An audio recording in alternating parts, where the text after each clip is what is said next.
Welcome to the CFL three-down breakdown for week number 3 in the Canadian Football League. I'm Ian Cameron for Sportsbook Review, joined by Andrew McGinnis as we're ready to tackle, literally and figuratively, week 3 action here in the CFL. Quarterback chaos was really the headline story of week 2 action coming out of it. We had quarterbacks going down left and right. Started with Ottawa, Saskatchewan, with Zach Collaros getting injured in that football game, replaced by Brandon Bridge against the Red Blacks last week. Things not looking good for him there. We talked about Trevor Harris banged up as well last week in that football game. The big one, of course, the game that I was at, Andrew, the Toronto Argonauts taking on the Calgary Stampeders. I was there with our SBR friend and colleague Gabriel Morency, Cam Stewart, a bunch of us down there watching the game. It was a dreadful, horrible football game. It's one of the worst CFL games I've ever seen. I would honestly probably advise people to pour bleach in their eyes before I ever tell them to rewatch that game any other time. It was really that bad. It was really that pathetic, to be honest with you. It was a thoroughly unenjoyable football game. What do you expect when it's 41-7 romp for one team over the other? Hard to believe too. 41 points scored by Calgary, and the game doesn't go over the total, but that's another story. And we talk about, of course, it was bad enough. Like, Toronto was horrible. Their performance was terrible on both sides of the ball, and then to cast an even bigger patch of darkness, an even bigger pall on that game and that performance in the home opener for the Grey Cup champs is that injury to Ricky Ray in the third quarter, and it was scary. The whole stadium was silent. You could hear a pin drop in the place. Ricky Ray was prone, just completely not moving on the field for a solid 7 or 8 minutes. I mean, it was really that long that before the stretchers could, the paramedics, EMTs stretcher came out, finally got Ricky Ray off the field on the stretcher. He was taken to hospital. The latest reports say he was released from hospital. It is a severe neck injury. We don't know exactly the exact timetable. The Argos are not disclosing the exact timetable right now, but what we do know, he's going to miss significant time. We're not talking day to day. We're not talking week to week. I would be on a ballpark figure, probably 2 to 3 months. He might have a chance to come back late in the season, but that's probably the best case scenario at this point in time for Ricky Ray. And then I'm reading a statement earlier today from Jim Popp, the Argonauts general manager, saying they're legitimately worried and concerned for the guy's future, not only playing football, but future, physical health beyond his football playing career, beyond his retirement. So this is a big time concern for Ricky Ray. Now, I'm not going to pretend to have any sort of love or any sort of fiber in my being for the Toronto Argonauts as an ardent Hamiltonian, as an ardent Hamilton Ticat fan and season ticket holder. But what I do know is I respect the hell out of Ricky Ray, and I like the guy as a quarterback. He's been a great quarterback in this league. He is definitely my favorite Toronto Argonaut. If I had to pick a favorite Toronto Argonaut, it's Ricky Ray, because he's played well. He's represented the league so well now for 15 plus years. He has been class from start to finish. He has been one of the prolific, most accurate passers in the Canadian Football League, plain and simple. You give him time to throw the football. You give him time to step up in the pocket and unload. He will be as accurate as it can possibly be with the football down the field to his receivers. That obviously he's got to get that protection, but when he does, there's no one I think that throws a better ball than Ricky Ray. We've seen that on display for 15 years. I am honestly feeling gut wrenched for him personally, because he's been that good of a quarterback, that good of a guy off the field representing the CFL for well over a decade. So we definitely want to give our thoughts and best wishes to Ricky Ray in his recovery from this, what looked to be a very devastating injury, because that stadium was dead silent through the whole thing. We were all worried. We were all concerned for Ricky Ray's well-being watching that game live there at BMO Field on Saturday night. And I'm sure the announcers, Chris Cuthbert and Glenn Suter, pretty much said the same thing on the broadcast, saying, we're just hoping for the best, because this has been, he's been a salt to the earth figure in the CFL. Not only his performance on the field, but again, the way he's carried himself off the field has been absolutely exemplary. So we're hoping for the best for Ricky Ray. Means it's James Franklin's time. Our job now is to determine what this means for the Toronto Argonauts moving forward. What it means is that James Franklin will now be given the quarterback duties for the Toronto Argonauts moving forward. And I guess for the Toronto Argonauts, it's kind of a nice thing here that you've got a bye week here in week number 3, so that you've got time now to integrate James Franklin into this Mark Trestman offense, get him comfortable. And I said this in the beginning of the season, Andrew, and we were hoping we wouldn't have to go down this road with Ricky Ray being injured this early in the season. But I said the insurance policy that the Toronto Argonauts went out and got to get James Franklin could be a big time boon for this team, because I think this guy can play. I think if you get him well prepared, he can make plays, both running the football and throwing it. I'm very interested and very excited, actually, to see what James Franklin can do as the quarterback here for this Toronto Argonauts team starting next week in week 4. The Argo season has started off terribly. They're 0-2, but this is a chance to hit the reset button, get everyone refocused. It's a long season. You're not dead in the CFL by any stretch of the imagination after an 0-2 start. With only 9 teams, the 18 game regular season. There's a lot of time left for Toronto, and I think James Franklin can make something of this opportunity. Andrew, let's get your take on the Ricky Ray injury, how you think James Franklin will fare, and what this means for the Toronto Argonauts moving forward. Yeah, it's terrible to see a guy like that go down. I mean, you hate to see anyone go down at all, but the fact is, Ian, I mean, you and I spoke about it before the season, and we're not trying to say this is anything that we really could see coming, but it's one of those things where we saw after the Grey Cup victory, he really did think about it, take some time, and decide whether or not he wanted to come back. And he felt like he was physically in shape well enough to come back, and he can still throw that football so accurate, like you mentioned. So, I mean, right now we have 3 out of 9 starting quarterbacks injured or have been injured in the CFL season so far. We're just so early into the season. That cannot be happening. But yeah, as far as James Franklin backing you up, like you mentioned, I mean, you got to be confident in your backup quarterback no matter what. But when you've got a guy like Ricky Ray, who the second he gets injured or anything like that happens, they're going to take precaution. They're going to take it nice and slow with him. They know what he's meant to that franchise, the city of the football really in Toronto for the past several years. So personally, I think Ricky Ray will be back eventually. I think, but I'm leaning towards this obviously being his last year now. After seeing what happened, and I think James Franklin will come in. It couldn't have come at a better timing, that he get the bye week right now. And I think with Trestman as the coach, they'll go over things, and I think he'll be all right. But honestly, and I'll continue to say this, I'm more concerned about Toronto's defense. I mean, they can't afford to get stomped all over unless they're going to be putting up heavy points, and they don't really seem to be a team that's doing that. And again, like you mentioned, that is the thing about the CFL, though. I mean, 18 weeks, 9 teams. You could drop your first, 3-4 games and still have a breakout season. So anything can really happen. But I think they got to get their stuff together on defense as well as figure out this James Franklin situation. So I think they'll be all right. But this East is going to be a lot more competitive, Ian, than I think I thought it would be. Yeah, I mean, I feel awful because you think about the storybook season for Ricky Ray last year, wins the Grey Cup, they get hot down the stretch, he plays fantastic. Was that an opportunity for Ricky Ray to go out on a high and retire after that? But I thought he could still play. I'd absolutely hate for this to be the end for Ricky Ray, to go out like this with his, just lying prone on the field like that, and that could be the last time we see him on a CFL field. That would be awful to think that could be the case, but it's possible. And right now, he's got to think about what's best for his future, his health, his family.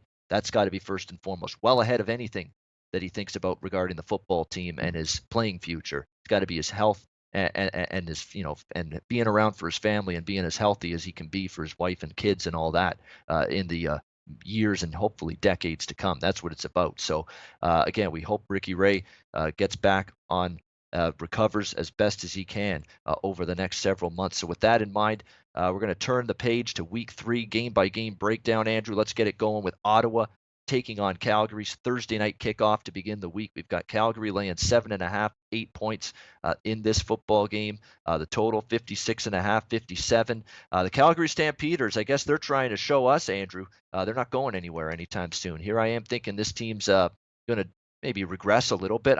I never once said during this whole, first couple shows in the season preview that Calgary was going to become a bad football team. No, I said they're still going to be very good, but I just thought that maybe the point spread would be too much for them to overcome. Well, 2-0 straight up, 2-0 against the spread to start the season for this Calgary Stampeders team. I thought they were extremely fortuitous to cover the number against Hamilton in week 1 and also even win that game because Hamilton had the ball down 6 late in that game with a chance to win it.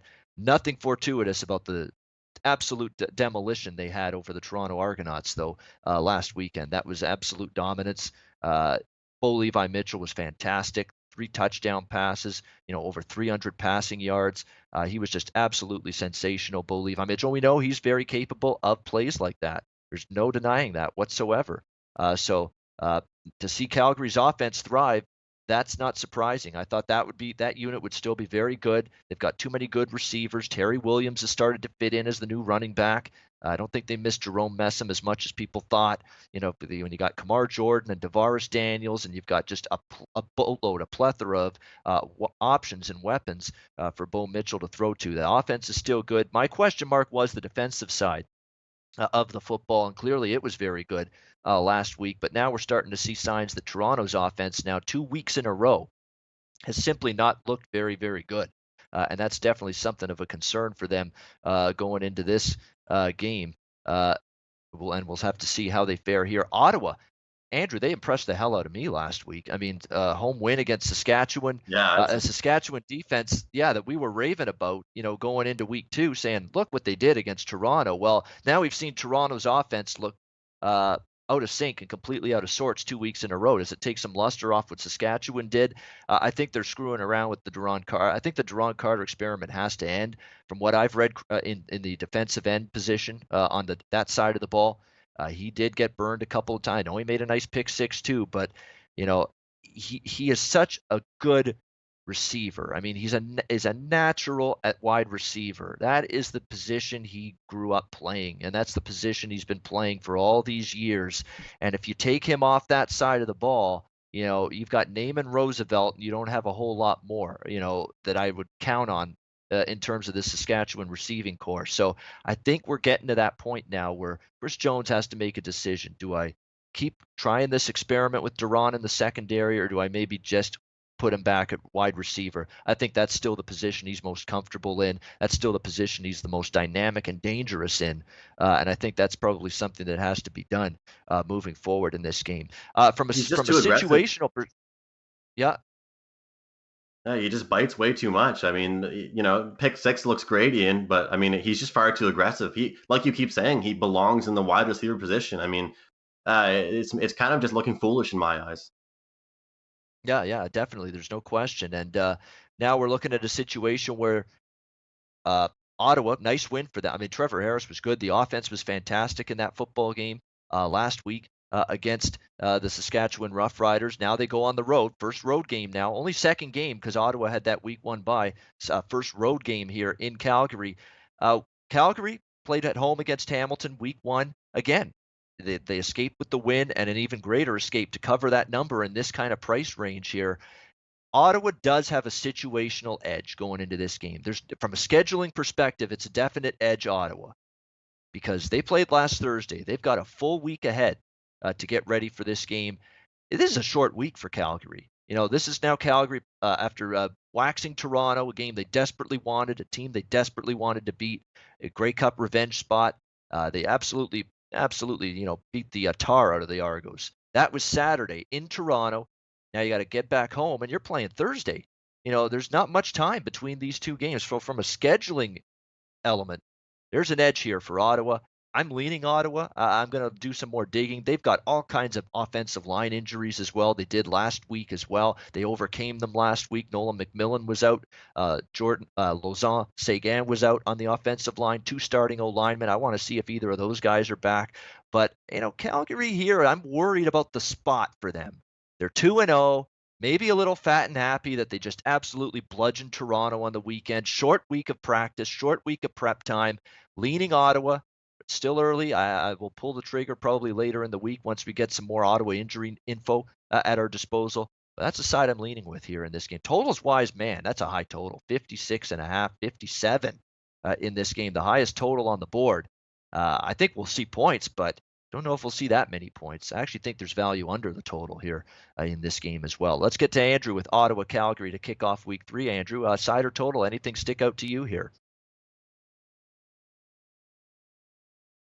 Yeah, I mean, it's about time that we realize that Calgary's not going anywhere. I mean, they're going to continue to be that team that can clearly dominate teams. I mean, the fact is, Bo Levi Mitchell was connecting on a lot of his passes, but they were accurate. I mean, they were right in the hands of receivers, 30, 40 yards down the field, making very, very difficult passes look very, very easy. And if he continues to do that week by week, I think that this team's going to continue to put up massive, massive numbers. And so when I first look at this number, Ian, I do think, look, we're getting, around a touchdown here with this Ottawa team who just played a very, very good game against the Saskatchewan team. But the more I look at it, Ian, I kind of do look at Calgary and think that, well, how big of a test will Ottawa's defense really have to be? I mean, if I can, depending on what line movement I see, if it goes to 8, 8.5, I'd probably maybe look at Ottawa. But Calgary's just too dominant. I mean, they connect, and I'll see one performance that's really good against the Saskatchewan team. I'm not going to, jump on the gun too much in this Ottawa Red Blacks team. What I will do is look at the under in this one. Seeing it at 57.5 certain places, I think both these two teams will settle down a little bit from what we saw last game. I mean, the wide receivers on both teams pretty much had some of the greatest nights that they're going to have all year. I mean, it was just a very high scoring affair. Not much defense in both games they played. I mean, Toronto got absolutely walked on. I'm happy you were there with some buddies, Ian, and able to enjoy the game. But I'll tell you, I mean, from a watching standpoint, if you like watching highlight reel plays, I'm sure you enjoyed that game a little bit, Ian. But from a competitive standpoint, like the most competitive thing you probably saw was, with the race to the hot dog line at the stadium, because I mean that wasn't really a competitive game whatsoever. So looking at this game, I'll look at the under. I think the defense will step up. I think the defense was good against Saskatchewan. I know Caleros did go down as well, but when it comes down to it, under 57.5, 58 points is a lot of points, Ian. And ultimately, I don't think that Calgary's going to continue to put up high numbers, but they're too accurate, they're too dominant, and I would lean them on the spread as well. Yeah, I mean, it is a very interesting game to look at. It's from all angles because man, Calgary has been good. I mean, their offense, especially defensively, they've actually impressed me.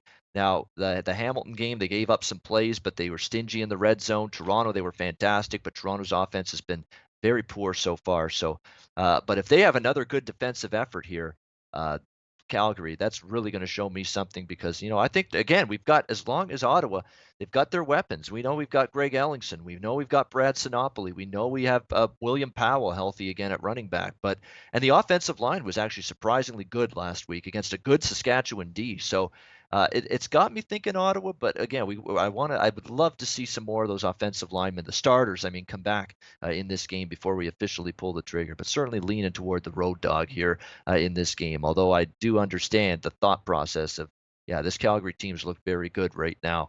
I just think the scheduling gods have not served Calgary very well this week. This is a little bit of a tricky situation. Saturday to Thursday turnaround, going from on the road to back home. So see how they handle it. Winnipeg Hamilton now on Friday night. First of Friday night football tonight. Doubleheader. Winnipeg Hamilton. Hamilton laying 4.5 at home. The total 55.5, 56 pretty much across the board, bouncing around in between those numbers.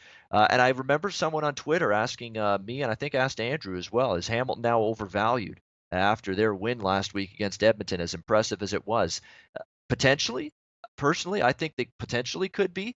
The question is now, there's question marks I have on the Winnipeg side, because for so many of these teams, and that's what's making this card still at this point of the week very, very tricky for me. This is a much more difficult board to wrap my head around than it was in week 1 or week 2. Winnipeg's had 2 performances. They played a really good Edmonton team, couldn't stop them. Could not get one single stop against the Eskimos that entire night. And the offense was good. Chris Strevler in his rookie season, very good in that first start. One good team that didn't exactly pass the test. They were in the game, had a chance, but didn't exactly pass the test. Then last week against the Montreal Alouettes, they were extremely impressive, Winnipeg. They did a tap dance all over the Alouettes on both sides of the ball. 56-10 made me, made Andrew, and everybody and his brother that bets the CFL and watches this show very happy, I'm sure, because I don't know of anyone, of a single soul, solitary soul, that was on the Montreal Alouettes last week. Certainly wasn't anybody that's on watches or is involved with this program, most assuredly.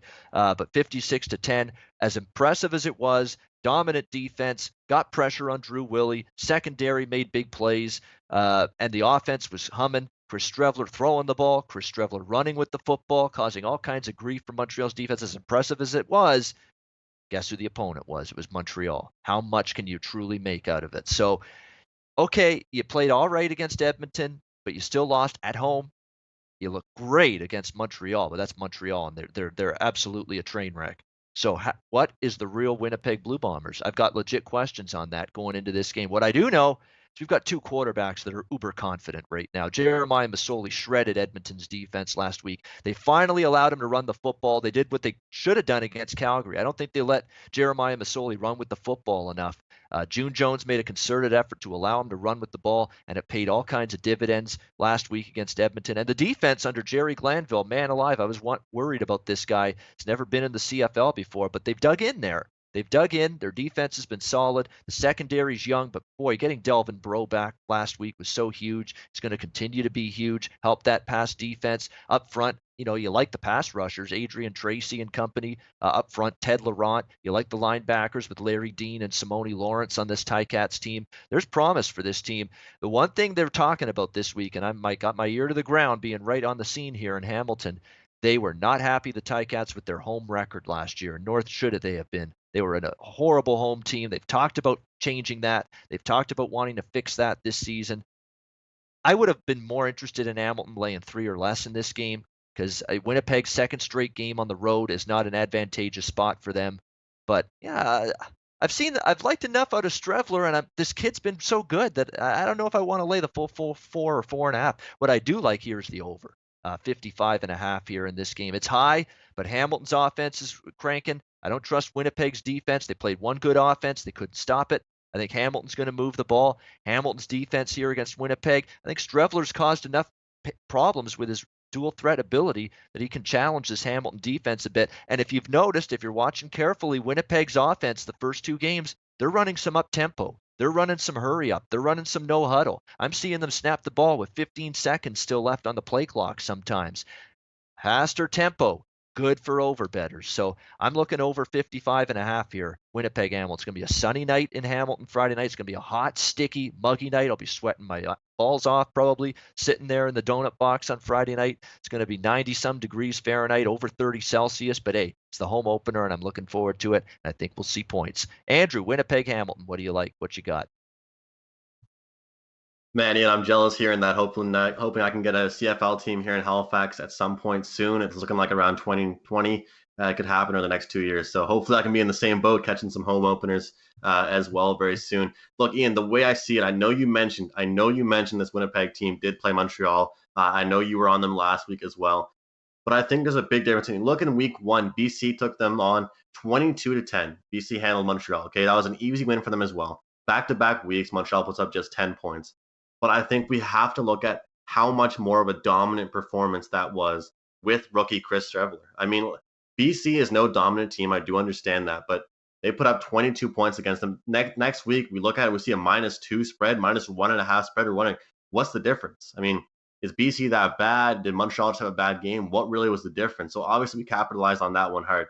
And now looking at this, I don't understand. I mean, do the odds makers just think strictly because the Alouettes are that bad that Winnipeg didn't play well? They had a monstrous performance, like you mentioned, that hurry up offense. Chris Streveler wasting no time. Andrew Harris, a beast rushing. We saw a trick play. I mean, we saw a flea flicker. We're seeing different things that we don't usually see. I mean, there was so much confidence in that Winnipeg team, and to back up your over even more. I mean, this Hamilton team didn't seem to have any trouble moving the ball either. I mean, that's the weakest point for this Edmonton team is going to be how much they get walked all over as well. I mean, I'm not going to bet another under for the Edmonton Eskimos all year long, and looking at the way they get walked on and the points they can put up night in and night out, Ian, week by week. But when I look at this game, I got to think Winnipeg covers the points, and I got to think the over hits, leaning stronger on the over so we can both back that play up pretty high. I do think these two teams are going to put up lots of points. They're going to go long. Masoli, the more comfortable he gets and the more targets he gets comfortable with, I think he's more of a hurry up quarterback than I really thought he was. And this Hamilton offense is going to get more exciting, I think, week by week as June Jones gets his playbook going and getting more comfortable with that offense. So definitely high on the over. Look, this Winnipeg team has too many weapons. They're going to be too dangerous. They're not going to lose by more than if it, like you said, if it was like a -2, -3, but the +4, +4.5 is a perfect number for me. So I'll take Winnipeg and I'll take the over as well. All right, very good. So Winnipeg plus the 4.5. That's the best number out there. We'll give them 4.5 because I see it at the Greek right now. And why do I see that? Because I'm looking at sbrodds.com, just like you should be, for all your live odds and the best numbers, and to ensure you get the best numbers with every bet. Yeah, Winnipeg plus 4.5 for Andrew. We both like the over. Yeah, I really like this over. I'm staying away from the side. I'll just be rooting for Hamilton, cheering for Hamilton as a fan and as a season ticket holder. But I'm not laying 4.5, especially with a team that, again, was miserable, both straight up and against the spread at home. I'm going to have to see it first from them. And I'm worried that, such a great performance against Edmonton. Don't be flat, guys. This is your home opener here. But then that's exactly why I don't trust them laying the 4.5 here. So just the over for me. Andrew liking Winnipeg and the over in this game. BC Edmonton, the second game of the Friday night double dip. Edmonton laying 6.5. 1-7 is out there at 5 dimes. The total 53.5 to 54 in this game. The Edmonton Eskimos laid an egg last week. I guess you could say that. Although a lot of it was good Hamilton. It wasn't all bad Edmonton. A lot of it was very good Hamilton. They just were so efficient on offense. Mercer Timmis, a guy we didn't talk about in the last game, he's exploded as maybe the guy to look at running back. I mean, they thought they'd be done for at running back without Alex Green injured to start the season, and Mercer Timmis showed up on the scene last week for Hamilton and ran the football extremely well. And Edmonton couldn't stop it. They really couldn't. They couldn't stop it through the air, couldn't stop it on the ground. Mike Benavides' defense was just out of sorts. We got receivers running wide open past them. I think the Terrence Tolliver return from injury helped Hamilton's offense a lot last week as well. A lot of penalties, too, by that Edmonton team last week. So poorly undisciplined they were, giving away penalties like free candy giving away free yards on penalties to the Ticats last week like candy.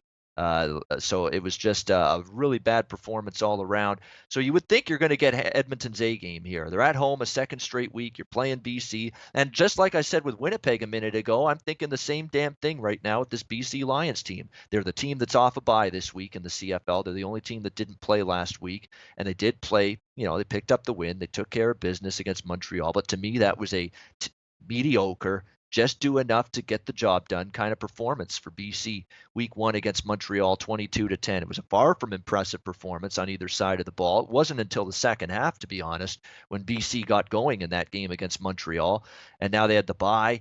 I don't like those week 2 bye weeks, Andrew, because you only have that one game where you got everybody, in sync playing together. Then you're on a bye, and then you got to get that synchronicity and that rhythm back again. It's a little tricky.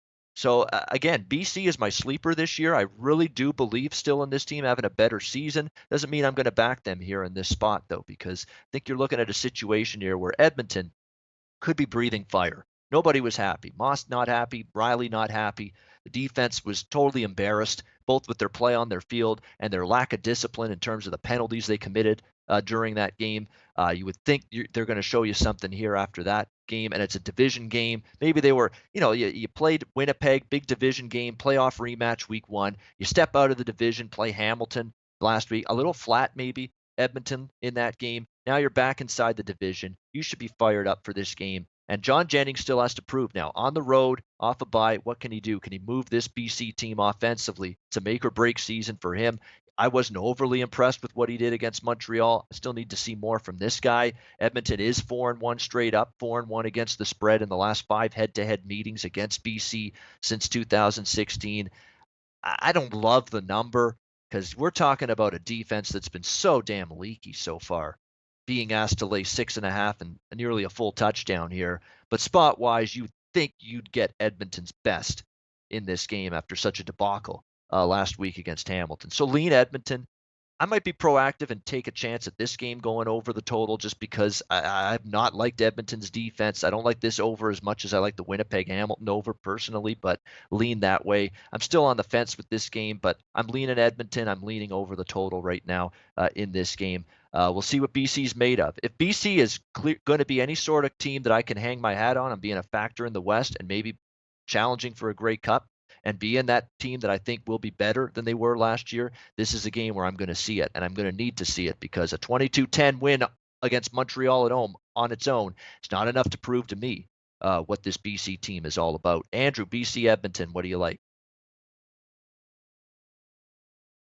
Yeah, I think it's really as simple as what you said, and I think the key to the CFL and the key to handicapping in general with leagues like this, and especially early on, You can come in with a mindset, you can come in with some research, and you can come in with some thoughts on certain teams. But what you really have to do is look at what they're telling you week by week. And like you just mentioned, you wrapped up your thoughts, Ian, with their victory, the 22-10 victory over the Montreal Alouettes is not enough to me. I mean, in my eyes, you know this, and I told you this, and a lot of people didn't really understand why I was saying this, but I was kind of pissed off by seeing how highly the analysts and the writers were so high on Jonathan Jennings that game. I mean, he barely went deep, barely took any chances, and again on that shitty defense, as in a quarterback that's trying to play for a contract, trying to play to try and prove himself in this West, to barely put up 22 points, to have a terrible really first half, miss a lot of opportunities, and then in the second half finally come to life a little bit by a few nice plays. I mean, it's a joke to me. I think it's an absolute joke. I think, like you mentioned, I wouldn't be as high about on Edmonton, Ian, this week if it wasn't for that beating they took against Hamilton. I think it just makes it that much better. I'm not saying it has to be a bounce back spot for them, but if there ever was to be one, for them to come home, a team right now that again is not struggling to put up points as much as they are to get stops. So I think they can compete with this BC team. The Jonathan Jennings, Mike Riley battle right there. I think we know who wins that one. The reigning outstanding player in the league, Mike Riley. So I think first of all, he just has more talent, and I don't think BC's defense is quite there yet. I mean, if you look in the first half, Ian, of BC's first game of the year, guys, Montreal actually walked all over BC. They just couldn't really finish. BC got some stops on the 10-yard line, 5-yard line. But other than that, I mean, Montreal did do some damage. We saw Cunningham making a lot of plays on this BC Lions team. And, for me, when I'm looking at teams and the way they're speaking on Twitter, social media, different interviews, I don't know if you've seen this, Ian, but I mean, BC right now has been hyping up how pumped they are for this game. They've been working hard defensively. They're a changed team. I just don't see anybody at this point right now slowing down this Edmonton team. And I think it will take a full game, but it won't be a blowout by any means. But I think Edmonton will cover the 6.5 number. All right, Andrew, like in Edmonton, 6.5. We are down to about 5 or 6 minutes left in the show, so we'll get right to Saskatchewan, Montreal, wrapping up week 3. We've got Saskatchewan it's been taken off the board, this game, in a lot of books, but they were 10.5 home favorites. The total about 45.5, 46. It's been taken off the board the last few hours because the official word has come out that Zach Collaros will not play in this game for the Saskatchewan Roughriders. It's been added to the 6-game injured list, so they expect this to be at least a few weeks that Collaros is going to be out with that head injury. They're stopping short of saying concussion, but come on, head injury, concussion, same damn thing. It's probably exactly what he's got, some kind of concussion symptoms. So it'll be Brandon Bridge at quarterback in this game for Saskatchewan. I'll be honest, I don't rate Zach Collaros all that much higher, if any higher, than Brandon Bridge at this stage of his career. Zach Collaros is a little plastic doll. You touch him, it falls apart. That's basically what it's all about right now. I hate to say that because he's a good guy and did good things for the Hamilton Ticats. I don't want to be callous about it, and it's a shame because you hate to see a guy get injured over and over and over again. But this head injuries and concussions, it's becoming a big-time deal for this guy in terms of his future sustainability of playing here in the CFL. But Brandon Bridge can play. I think with time under his belt, he's going to be able to come in here and play better. It helps that he gets this first official start of the season, Andrew, at home, not on the road. It helps that you get your first official start of the season at home against an absolute disgrace right now, that is the Montreal Alouettes, an all-time low now for this team. Now 0-13 straight up, 0-13 against the spread in their last 13 regular season games dating back to last season. How about this, too? Think about this. 12 of the 13 consecutive straight up and against the spread losses for Montreal during this span, 12 of the 13 have been by margins of 12 points or more. All right? So that puts this point spread into perspective. Sorry, I cannot take Montreal. That's it.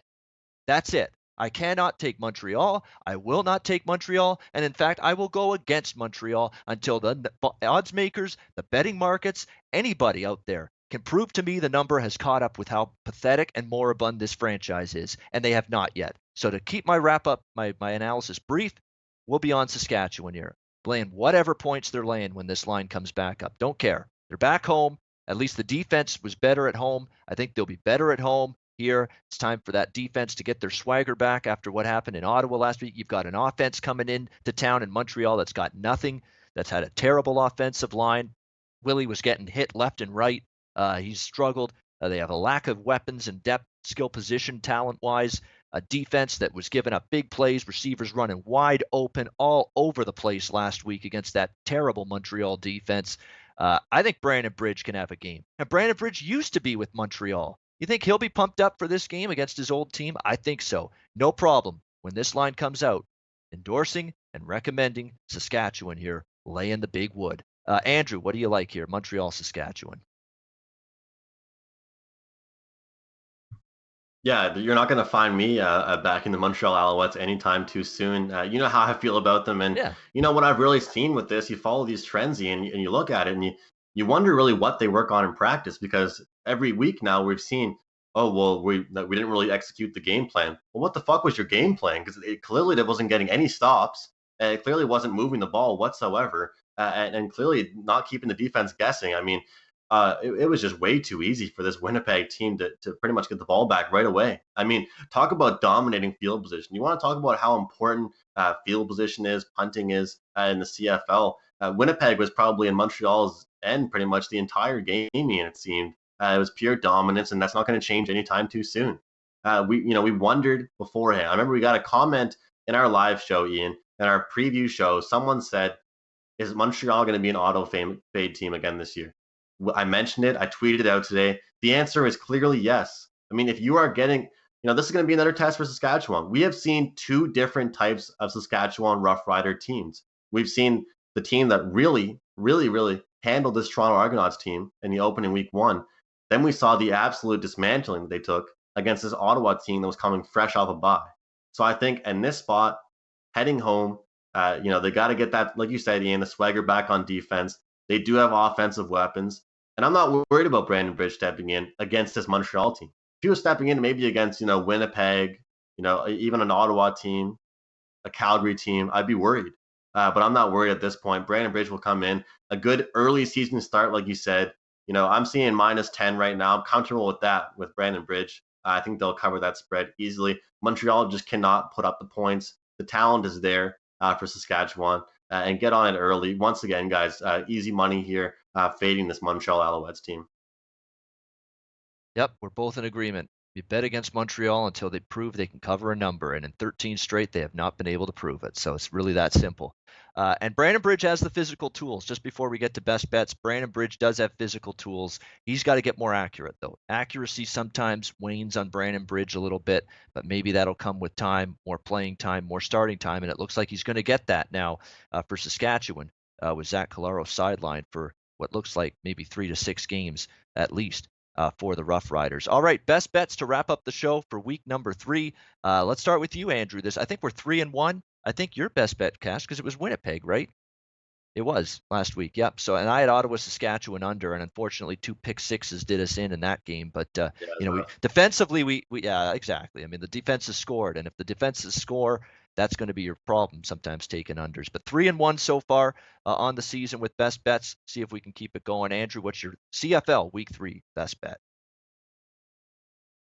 Yeah, Ian, I do think it'll be a little bit of a dog hunting week as far as some of these numbers go, and we'll look at some more line movement as it goes on. And I'm still picking my brain about this Ottawa Calgary game, looking across this board. But we're here to pick winners. We don't need to try and complicate things too much. And looking at -10, -11 at some spots, I'm going to go with Saskatchewan. Saskatchewan over Montreal. Going to continue to fade them. I tweeted out before the show, will they still be an auto fade team? And the answer is yes. I'll not be surprised if I see, a 30-13 victory, something like that. I mean, even though it's Brandon Bridge, I think he can prove to us he can put out some high numbers. 10 points is not nearly enough for this Alouettes team quite yet. They will not improve that drastically over 1 week, which is why my best bet's going to be Saskatchewan laying the points. All right, Saskatchewan laying the points. Well, hopefully this is one of those weeks where a CFL 3-down breakdown consensus best bet proves to be a good one, because I'm also on that same one. We're going to take Saskatchewan minus the 10.5 here, -11. Again, we'll say 10.5 because that's what it was when this line was taken down. It was 10.5 pretty much across the board. So we'll go with that. Saskatchewan minus 10.5. whatever points they're laying, as long as it is less than 2 touchdowns, I personally endorse it, and I'm sure Andrew does as well. Saskatchewan minus 10.5 against Montreal. That will be my best bet. We're talking about a Montreal team that's barely been able to crack 20 points too in any of these the last 13 games. So Saskatchewan might be able to win this with defense alone. They may not even have to ask Brandon Bridge to do too much. So definitely Saskatchewan laying the points here. Best bet. All right, that's going to wrap up the Week 3 edition of the CFL 3-Down Breakdown here on Sportsbook Review. Thanks to everyone for joining us. Make sure you're checking out, by the way, sportsbookreview.com every day for the latest sports betting information, free betting articles, live odds, sportsbook rating guide, all of that at your disposal to make you a better sports better. For Andrew McGinnis, I'm Ian Cameron. Enjoy CFL Week 3 action, and we'll see you again next Tuesday right here on the CFL 3-Down Breakdown.